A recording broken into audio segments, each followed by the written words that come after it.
عملی نیکی میں اصل شے ہے ہمدردی، ہمدردی میں مال خرچ کرنا، اور اس کے لیے ستون ہے زکوٰۃ۔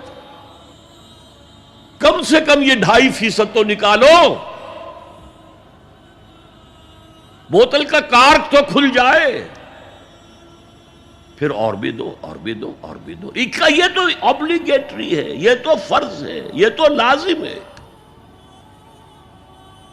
لیکن مقصد کیا ہے؟ اس کو جو سمجھ لیا بس یہی زکوٰۃ ہی ہمارے ذمے میں ہے، وہ بڑے مغالطے میں۔ حضور نے فرمایا صلی اللہ علیہ وسلم، ان فی المال حقا سوى الزکوٰۃ، اے مسلمانوں یہ نہ سمجھنا کہ بس زکوٰۃ ادا کر دی تو تمہارے مال کا سارا حق ادا ہو گیا۔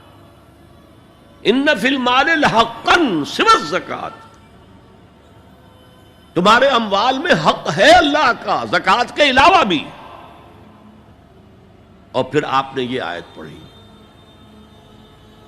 وَآتَ الْمَالَ عَلَىٰ حُبِّهِ ذَوِي الْقُرْبَىٰ وَالْيَتَامَىٰ وَالْمَسَاكِينَ وَابْنَ السَّبِيلِ وَالسَّائِلِينَ وَفِي الرِّقَابِ وَأَقَامَ الصَّلَاةَ وَآتَى الزَّكَاةَ۔ یہاں آتا زکوٰۃ تو ہے ہی ہے، اس سے پہلے جو آ رہا ہے یہ سرپلس ہے، اس سے آگے کی بات ہے، یہ ایڈیشنل ہے۔ اسی لیے جب انفقوا انفقوا انفقوا انفقوا انفقوا کی جو تکرار ہوتی ہے قرآن مجید میں، تو ایک جگہ پھر سوال کیا صحابہ نے، کتنا خرچ کریں حضور؟ فرمایا قل العفو، کہہ دو جو بھی ضرورت سے زائد دے ڈالو، don't accumulate, don't retain any thing.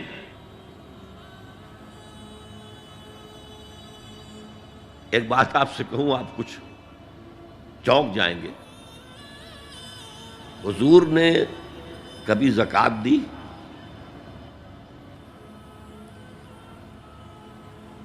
کبھی نصاب کے بقدر پیسہ آپ کے پاس جمع ہوا کہ آپ پر زکوٰۃ واجب ہوتی؟ کیسی عجیب بات ہے۔ ارکان دین میں سے ایک رکن سرے سے غائب،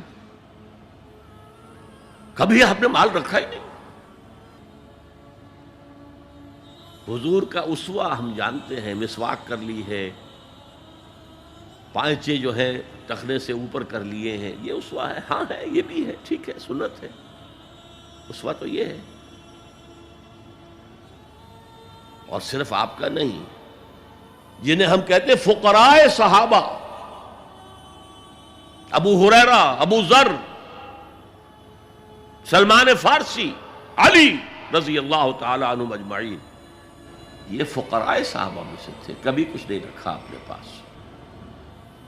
میں نے بتایا تھا آپ کو شاید کہ حضرت علی کی جب شادی ہو رہی تھی حضرت فاطمہ سے، کوئی مکان تھا ہی نہیں، کہاں لے کے جائیں؟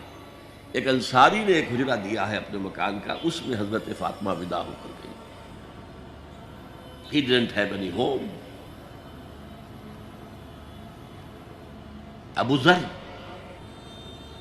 وہ تو دوسری انتہا کو چلے گئے تھے۔ قانون یہی ہے، حلال سے کماؤ، اگر ایک حد سے آگے بڑھ جائے تو زکوٰۃ دے دو، باقی تمہارے اختیار میں ہے، دینا چاہو دو، نہ دینا چاہو رکھو اپنے پاس۔ قانون اس سے زیادہ آپ کو پابند نہیں کرے گا۔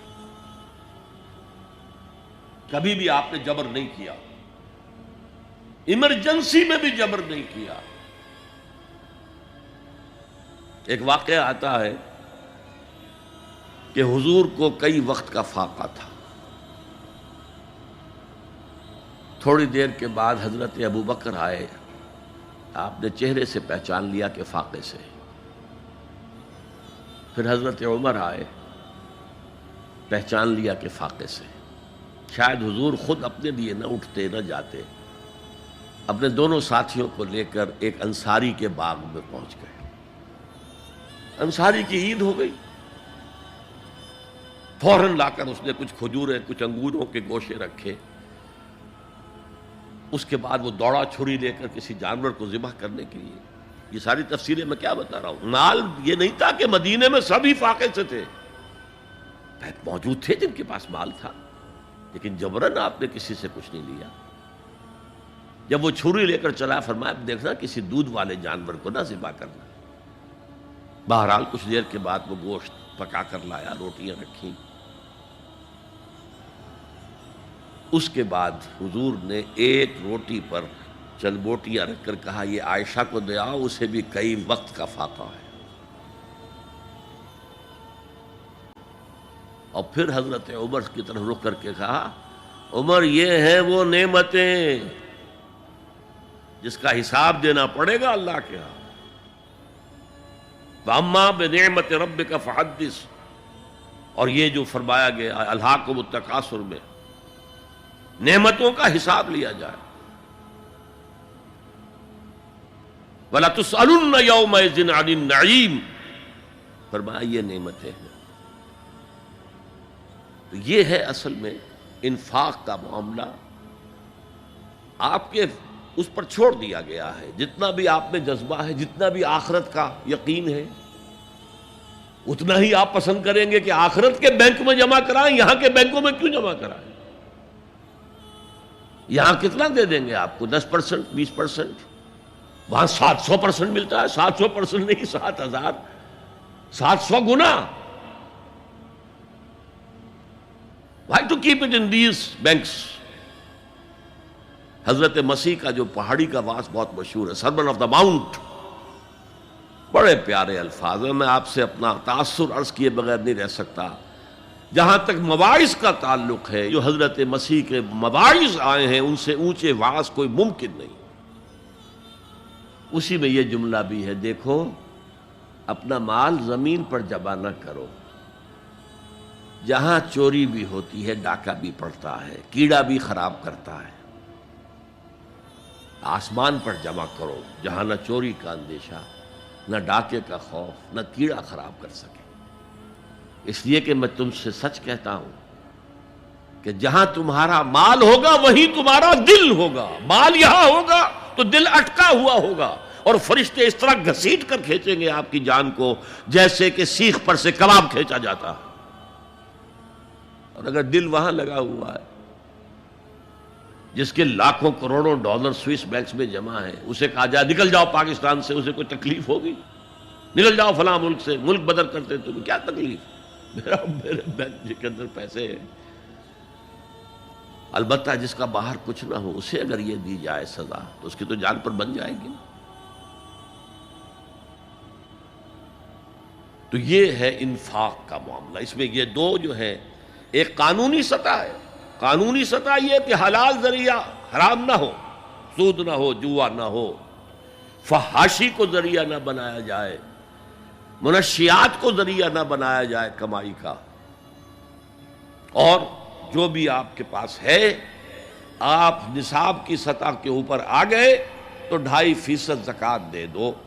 قانون اس سے آگے آپ سے مطالبہ نہیں کرے گا، اگرچہ فقہاء نے یہ فتویٰ دیا ہے کہ اگر کسی وقت جو فقراء ہیں ان کی ضرورتیں زکوٰۃ سے پوری نہ ہو سکیں تو اس وقت کا امام، اس وقت کا خلیفہ، وہ زبردستی بھی عمراء کے مال میں سے مزید لے سکتا ہے زکوٰۃ کے علاوہ۔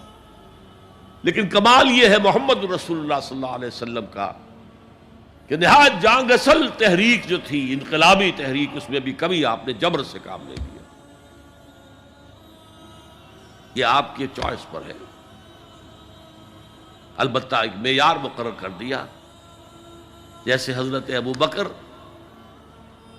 غزوہ تبوک کے موقع پر سب کچھ لے آئے تھے گھر میں جھاڑو پھینک کر۔ عام حالات میں یہ نہیں، ایک شخص آئے صحابی انصاری، میں اپنا سب کچھ اللہ کی راہ میں دینا چاہتا ہوں، فرمایا نہیں، تم چاہتے ہو کہ اپنے ورثاء کو قریب اور فقیر بنا کر جاؤ؟